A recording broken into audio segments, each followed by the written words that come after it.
Do you need encouragement to turn tragedies into your own triumphant life story? If so, this podcast is for you. Listen to powerful guests who have persevered through challenges so you can gain strength to build your championship life. The host of Professor of Perseverance podcast, Dr. James Purdue.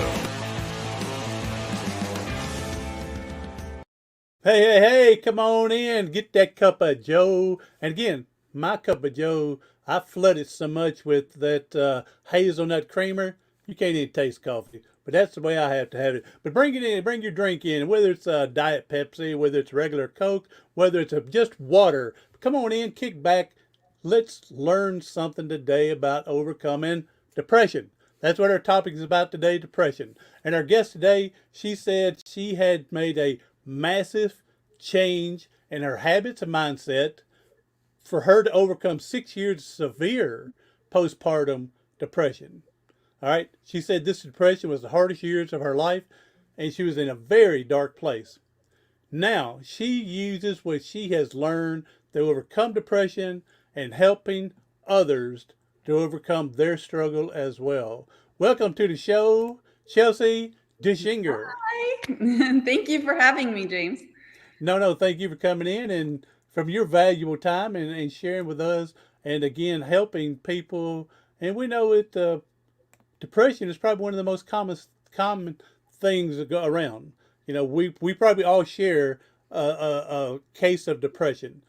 Now, depending on how small or severe it is, we would be in different ranges, but we would all, I think, has experienced it once or twice, if not multiple times in our life.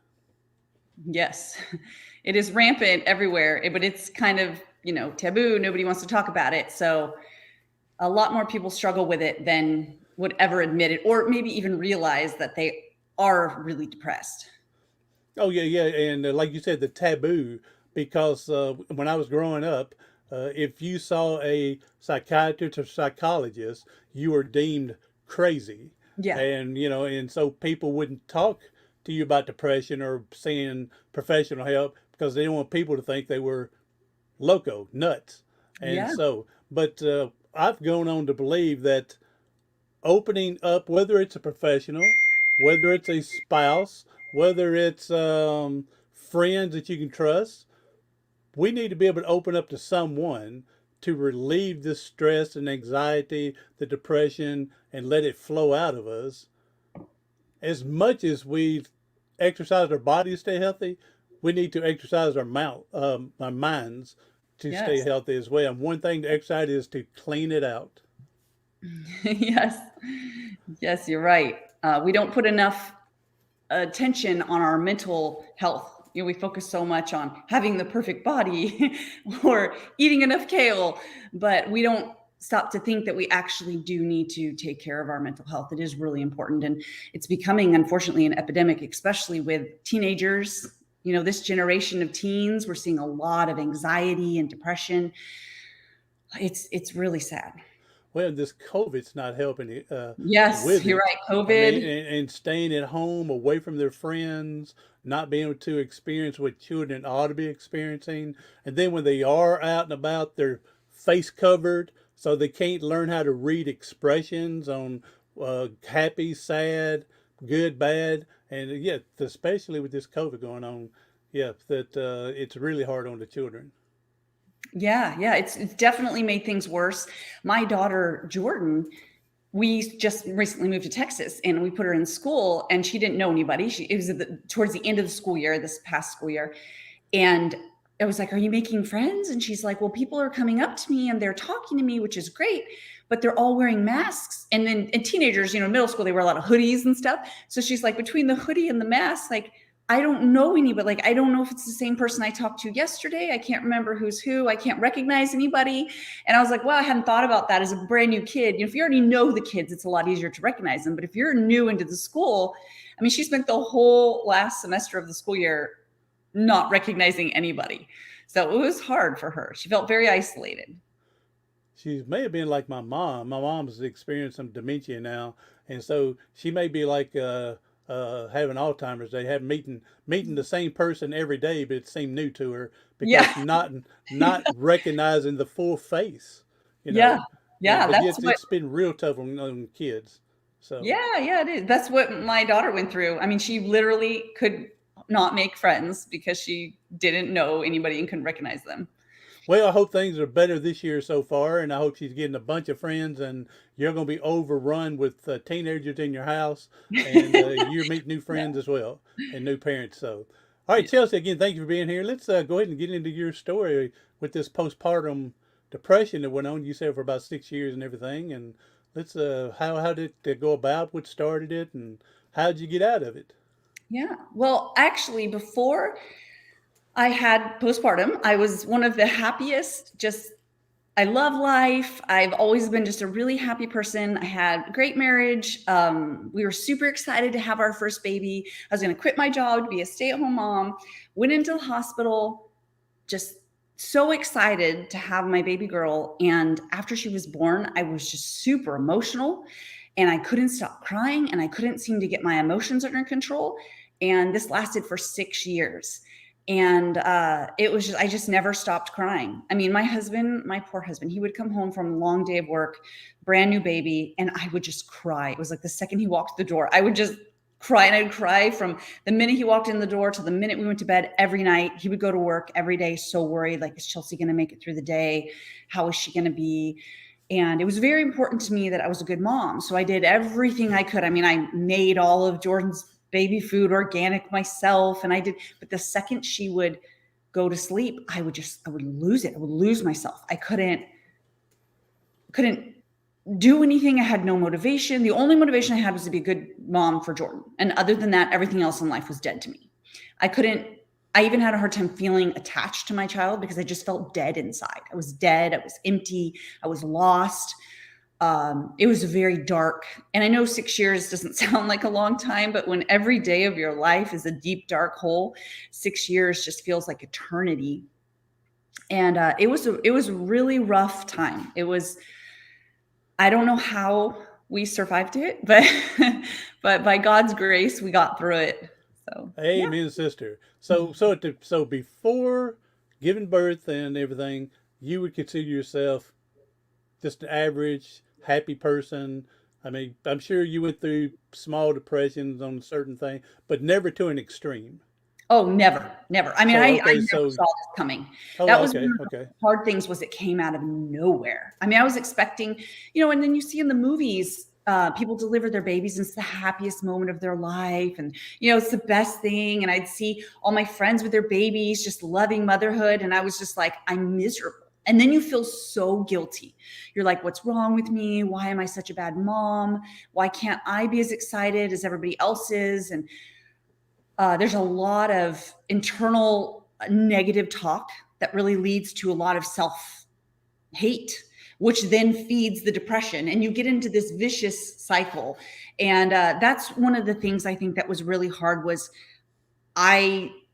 first, when you first start getting depressed, at least for me, I was like, I can do this. I'm getting out of this. I'm going to fight this, and I did all the things I knew to do to try to get out of it. And nothing worked. I mean, it didn't matter what I did. I mean, I would sit there and nurse Jordan and I would listen to all these like encouraging things and I would talk to myself and I couldn't get out of it. So then when I couldn't get out of it, then I started to get hopeless. And then when I got to the stage of hopelessness, after like a couple of years of really trying everything I could, that's when it got real deep because I was like, okay, God, are you even there? I have prayed and you are not showing up, like, Yes, yes. okay, Chelsea, like you really do have a problem because you can't overcome this. Like all the things that I believed in and stood for. And I started to question and I started to get really deep, dark hole. And another thing was I'd really isolated myself because I felt extremely ashamed. And then I felt guilty and then I felt like I'm a bad mom. And I mean, I could go on, but you get the gist. I mean, it's all encompassing. And it was a really devastating season of my life. It was like one day I was happy and then I went to the hospital and delivered Jordan, and I came out and I was just a totally different person overnight. So it was hard. I can imagine. I mean, the only children I had was my service dog, and I had to go pick him up in Orlando, and so I was all happy to get him and everything. But yeah, that's the closest I've had to children. So it's my dog and cat. So yeah, it's amazing that yeah, the part when you talked at the very end here about losing hope, that's when it seems to get real. Then I mean, you know Mhm. it's real from what everything else you were doing trying to get out of it, but when you hit that rock bottom and you're going, what's the use?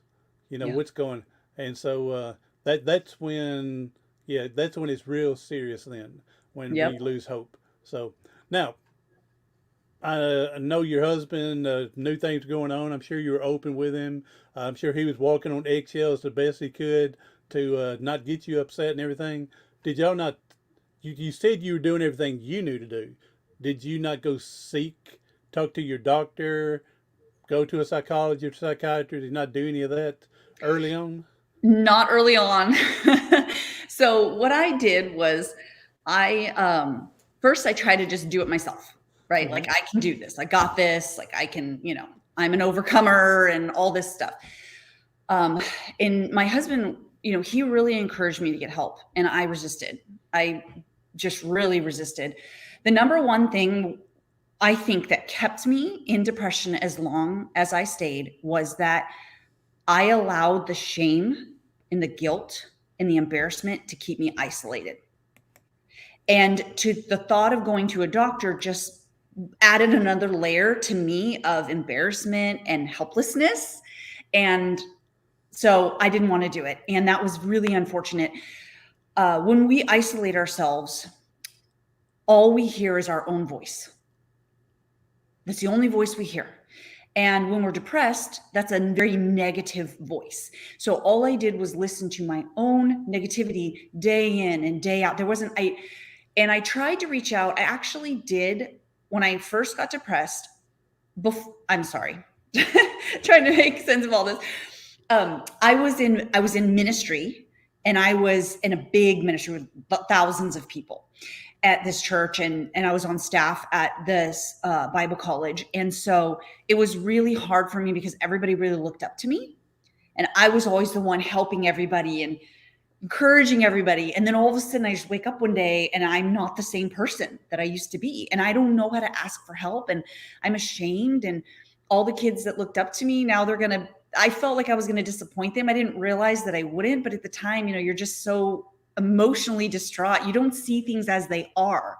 And when you stay isolated, you continue to see things through the wrong lens, and there's no one to talk sense into you. And so I basically tried to reach out to like two different women who were moms, and I just kind of sort of gently put my feelers out there because I was really embarrassed, and they both were very judgmental. And that Oh, was where I just like shut down. yeah. And I think sometimes we do that in life.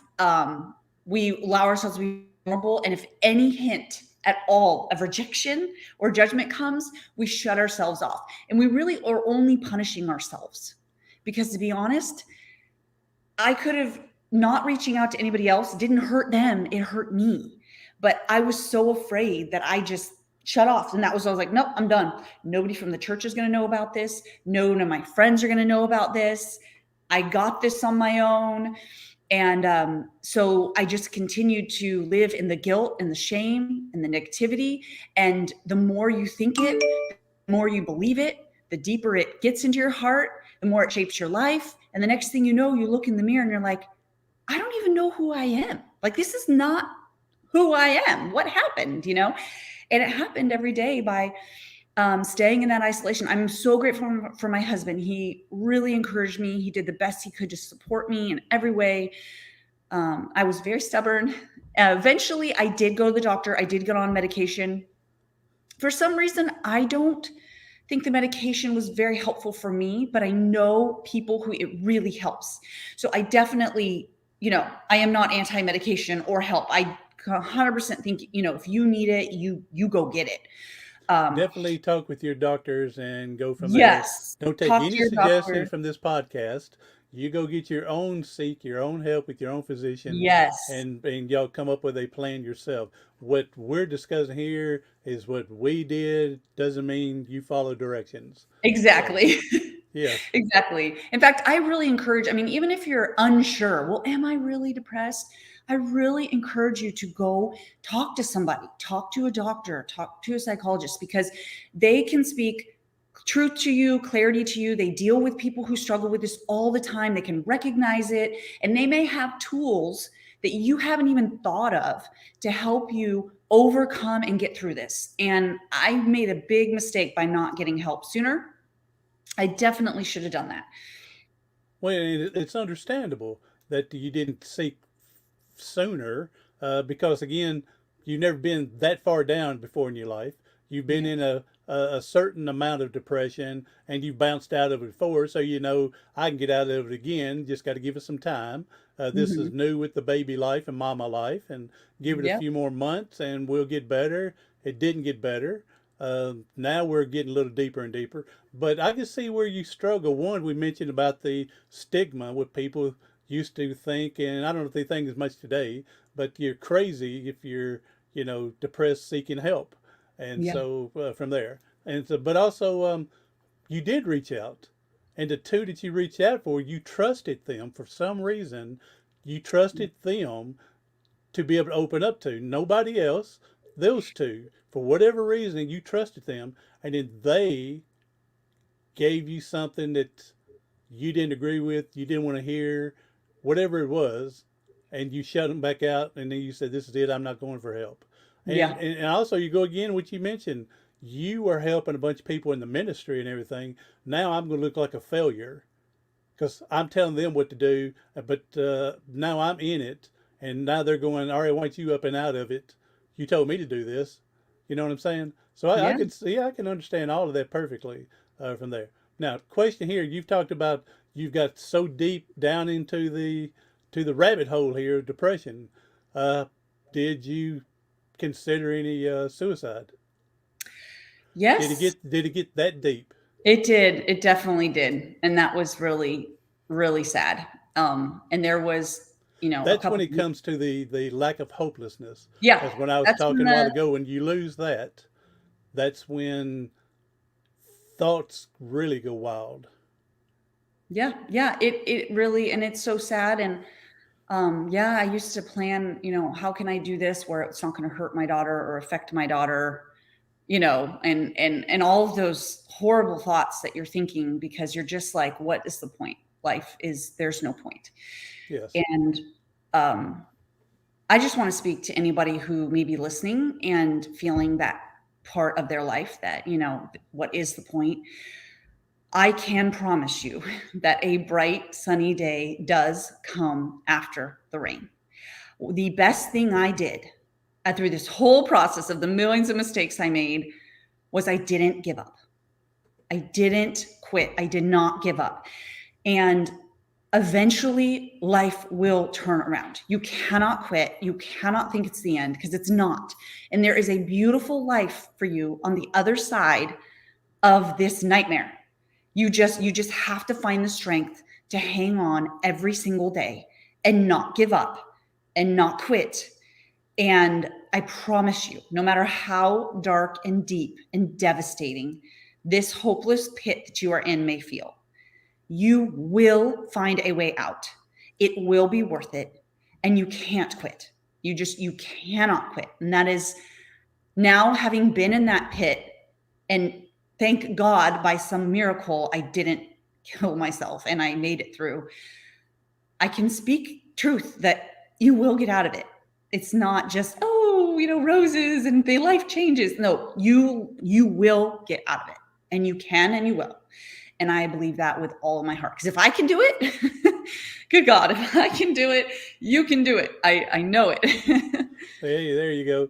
Now, a couple of things here that you mentioned was uh, the suicide, and you were trying to look for a way that it wouldn't affect your daughter. Okay, you can look at this is because I've had another person on talk about depression, got into a depressional state, thought about suicide, but then she thanked God that she had her two babies. She said, Yep. I just couldn't leave them behind. And she credited those two as saving her life because she Yep. just couldn't leave it them behind, knowing years later they would find out what happened. Okay. And she credited those two babies for saving her life overall. And then other thing you're talking about, don't give up, hang in there, go that extra yard, go that extra foot, go that extra 2 minutes of the day, get through tonight, start tomorrow. It's going to get better. And a friend of mine, Bird, hey Bird Baggett, if you pop in here today, he says, don't give up before the blessings. Yeah. Yep. You can't because you're gonna miss out on what's on the other side of it. And to be honest with you, having gone through this depression, it was devastating. I don't wish this on anybody, but it has so transformed who I am as a person. It has given me such compassion for others. It has I have matured and grown up. I couldn't just get out of this by snapping my fingers. I had to transform who I was on the inside, the way I thought, the way I saw things, what I listened to, my habits. My life had to change to overcome this. And so if I hadn't gone through this, I think a lot of those same habits in life, kind of a little bit, mediocre here and there in certain areas of my life would be there. But now I I'm not just over depression. I'm 1,000 times better person than I was before I went through it. And I have a lot of tools to help prevent me from going there again, you know? And so it seems like the end of the world when you're in it, but in some ways you're going to look back eventually and say, some of this was kind of a gift because it did change me. Hard things change us. And so it's not all bad, but it definitely feels only bad when you're in it. Yes. And you'd mentioned, about the get through the storm and the rainbows on the other end, and the better things are coming. And I tell people sometimes we have to walk through the fertilizer to smell the roses, and the thing. Yep. We're all gonna go through something. It just depends on how we let it affect us, how bad things get. But overall, it's up to us to get through it, and Yeah. we've got to find a way to get through it.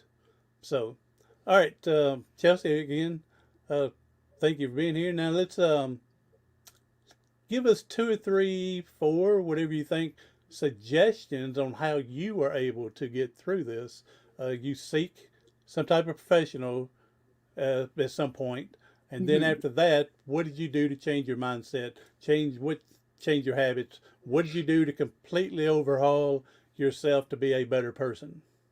Yeah. Well, one of the first things was everyone says, how did you find the motivation to change? And I have to be honest, I didn't really have motivation. I just got to the point that I had fallen so far from who I was. And I was like, this isn't me. Like I've lost myself and I know who I am and I know what I'm capable of. And I refuse to be this person anymore. And I think part of it was definitely I had gotten through, I think, the worst of it. And I was kind of coming, my hormones and all those were starting to get more balanced, which definitely had a huge factor in me being able to make the choice to change. But when I did decide to change, one of the first things I did was I started changing the voices in my head. So I started reading, I'm Christian, so I started reading my Bible every day and really taking it to heart, just reminding myself every day, okay, I'm not alone and God is with me and all of those things, which was very helpful. My relationship with God is important to me. And by spending time with him, I felt like I was allowing him to touch and heal part of my own heart. And that was really important. But I also did a lot of reading. I read lots of great books about mindset. And I let other people speak into my mind and tell me other thoughts than my own. Another thing was sometimes, especially if you're at the beginning stage of trying to change, it's hard to have motivation to read a book or go pray. Like, I don't know why those things just seem really insurmountable and hard to be consistent. And that is why I love podcasts. I am such a big fan because there were many days where I just couldn't get myself to pick up the book and read it, but I could press play on my phone and I could listen to a podcast like this and be encouraged. The key is just to get a few minutes a day where you shut your own negative thoughts out and you replace them with something positive.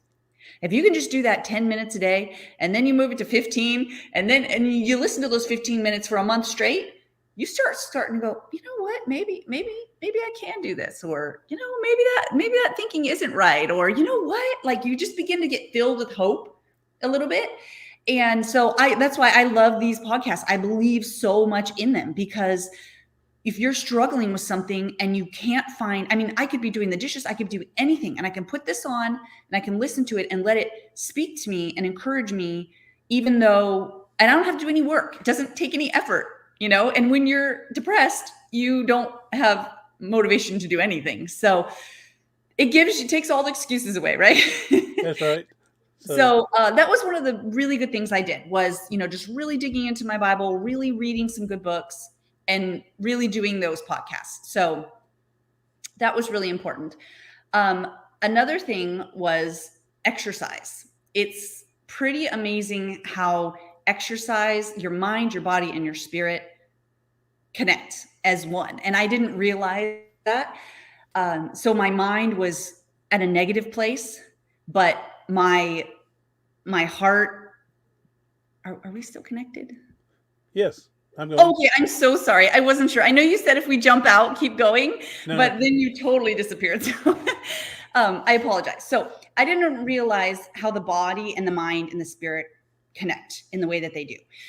So once I started exercising, it really started helping me emotionally, which I didn't expect. So that's a really important thing. And then the other thing was finally reaching out and making friends again, starting to trust people. There's just something about going out and having a fun time with friends. It just fills your heart. It makes you happy, and it's encouraging. So I think those are the three things that I did that I wish I had done a lot sooner, but I waited a long time, and unfortunately went through it a lot longer than I needed to. Well, and it's what's the old adage?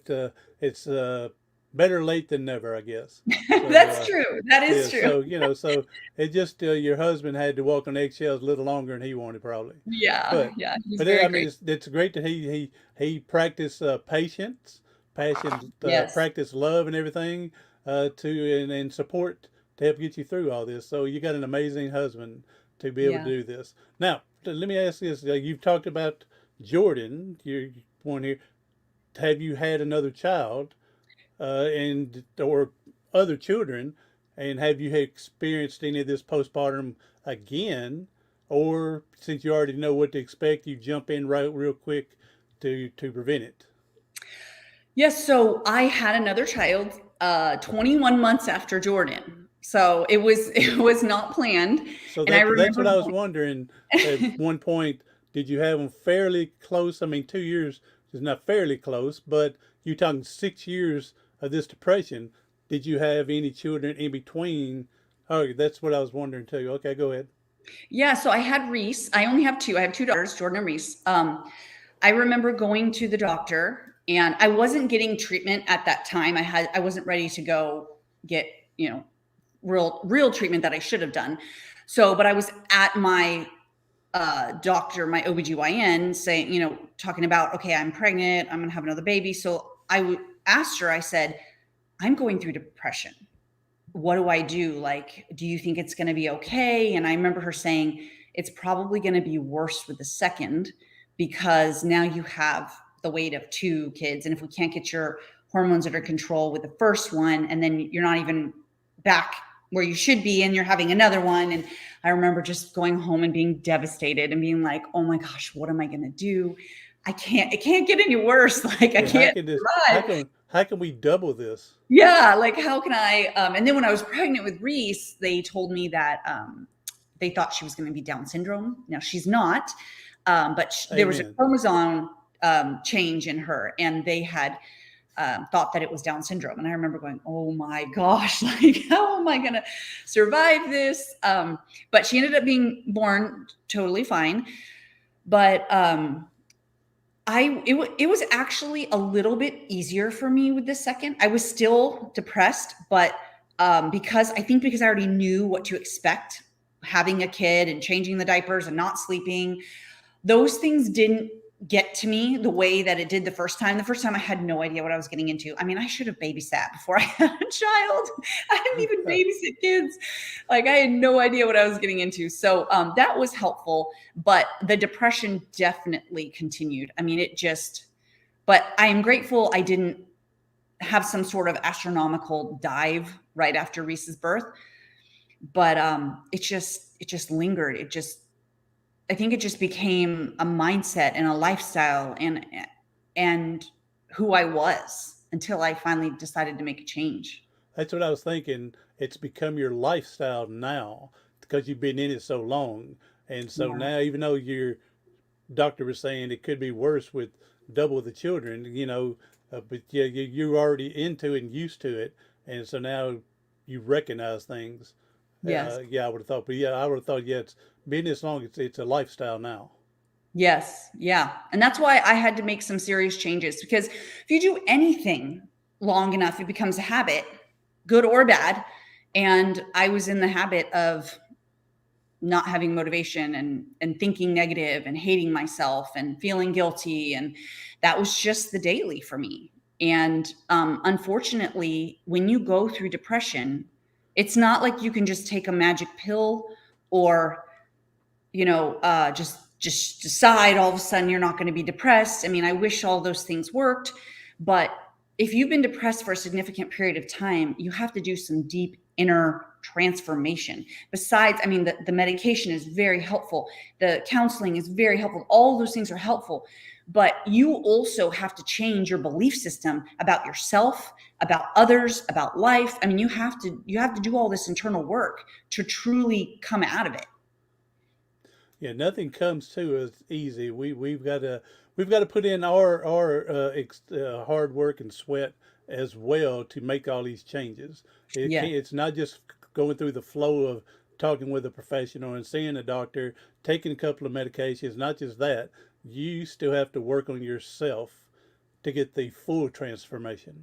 Yes. Yes. You're right. 100%.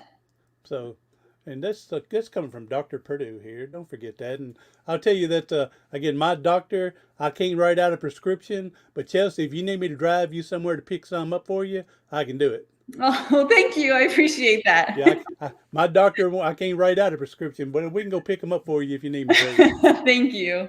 So, all right. So I'm glad you're still hanging around and everything like that. Now let me ask a question with all this going. Now let me ask this question. I should have brought it up earlier when we were talking about the suicide and stuff.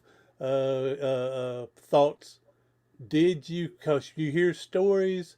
Hadn't heard any in a while, but you heard stories years ago how these women go through this postpartum after birth and they're killing and harming their own children. Was that ever a thought to process through you? No, thank God. Amen. Thank you. Yeah, I never ever wanted, all I wanted for Jordan was to have the best life she could. And I loved her so much. And I was afraid to hurt myself because I would hurt her. Like, Yeah. I'm grateful for that because I know there have been women who have sincerely struggled with wanting to hurt their child. For me, I just wanted to do everything perfect. Wanting, but there's been a bunch that have, that taken their own children's life because of it, and harming them at the least. But and others I'm sure have thought about it. I'm glad that didn't pass through your mind. I'm grateful too. And again, you can go back if you think clearly, and you can say she may have been one of the key points to keep you going. 'Cause definitely. You didn't want her to know what was going on. You didn't want to do something that would affect her life, and so it definitely there too as well. I also think part of what kept me in my depression is my obsession with trying to be so perfect for her and for both my girls. I wanted to be the perfect mom and do everything just right. And I put so much pressure on myself to give them everything and be everything they needed.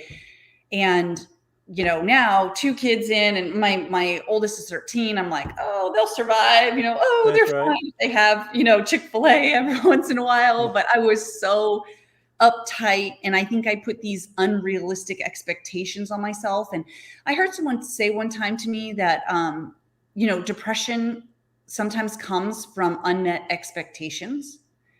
And I was like, no. And then I thought about it for a while. I was like, you know what? Sometimes, like, some of my depression did come from expectations I put on myself, or expectations because of what I had seen. Like I said, you watch those movies and everyone's so happy when their baby's born and it looks so easy, and everybody on Facebook makes it look like it's the best thing since sliced bread. And I'm sitting here with spit up on me and I haven't slept for 2 days and I'm tired. I'm going, what's wrong with me? And unrealistic expectations that we put on ourselves sometimes feeds that depression. It really does. I can believe that. Yes. I put all these expectations on myself to be such a perfect mom and such a good mom and do everything right. And so that was really where my mind was when it came to my kids, was, am I being a good enough mom? Is it okay? Mom, let them play in the dirt and the mud for a while. They'll be all right. Yeah.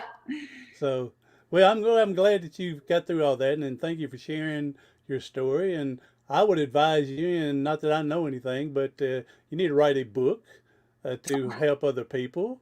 It doesn't have to be a 5,000 word, page book. Just 100, 150. It may only be 75 pages. Whatever you think. The book is only as big as you think it could be.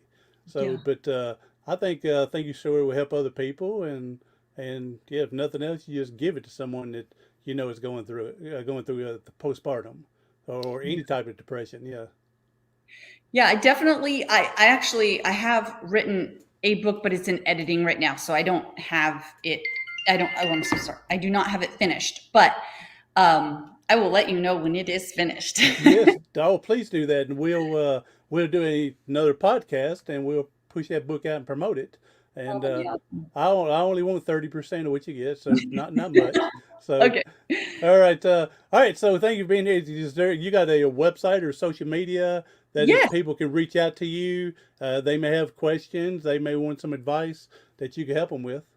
Yes, actually, I just recently started doing this work where I'm helping women. I'm focused, I can help anybody, but mostly focused on helping women who have gone through a really difficult thing in their life, like depression, divorce, something in life just threw them a curveball and knocked them down, and they're struggling with getting it back together. And because that's what I've been doing, and that's my life. So what I do is I have a Facebook page and Instagram. They're both just my name, Chelsea Dischinger. So I don't know if you can put that on the screen so people can spell it. What I'll do is put it in the description when we write up everything, and I'll put those Okay. links in there, and they just click and go to it. Okay, yes, because I have a very confusing last name, but I have Facebook and Instagram. You can find me there. I'm constantly posting encouragement, what we're doing, what's going on to help women. The other thing is I do have a blog where I do articles like, how to overcome fear, how to get through a depressed day. I just have all these different things that we write about. So that's at chelseadischinger.com. Same thing, just my name again. So you can find any of those. You can reach out on Facebook, shoot me a message. I'm happy to answer questions and send you encouragement, whatever it is. I love talking to women who are like me, who know they can do something great, but they're struggling. That's kind of my passion. There we go. And I tell people, if nothing else, go and do the old Google search, Chelsea Dischinger. And again, for the ones that are listening on the podcast, and again, I'll have this stuff in the description. You can click on it. But the ones that are listening, if we just spell it out, Chelsea, CHELSEA, and then Dischinger, DISCHINGER.com. ChelseaDischinger.com. So, Yes. Chelsea, appreciate you being here and everything. Now, we know that there's people struggling somewhere, struggling today.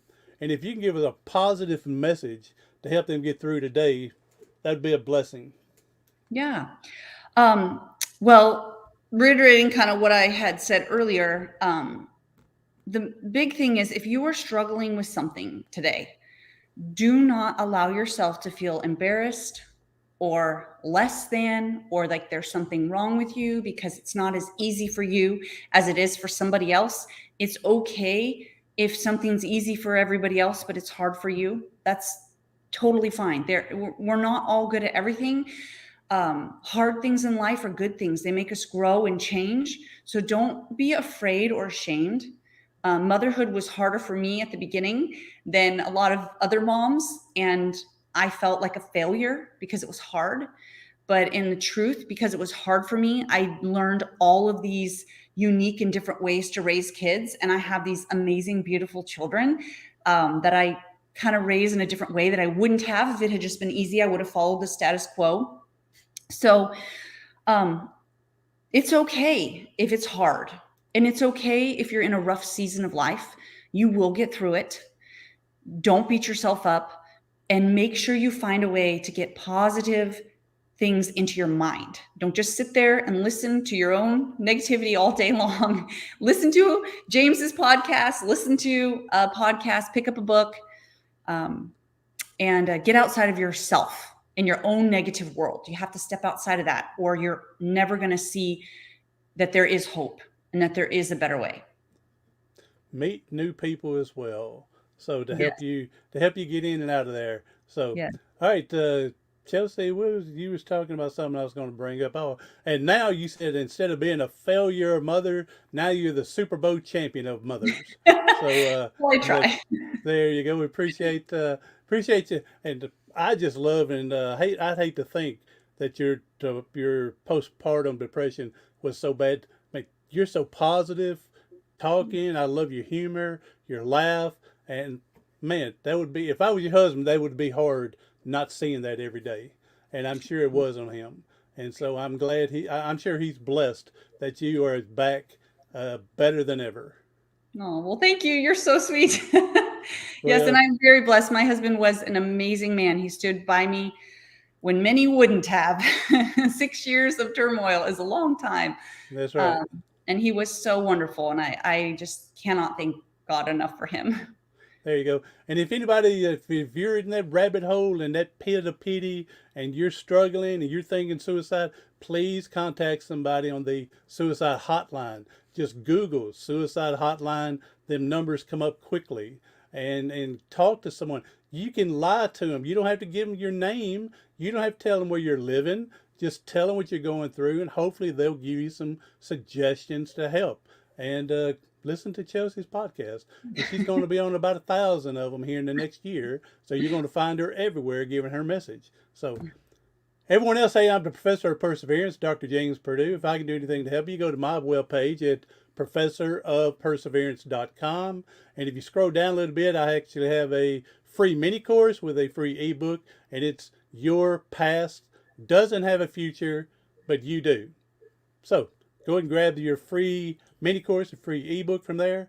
And everyone else, do something today, tomorrow, something next week that's going to help you persevere past your paralysis.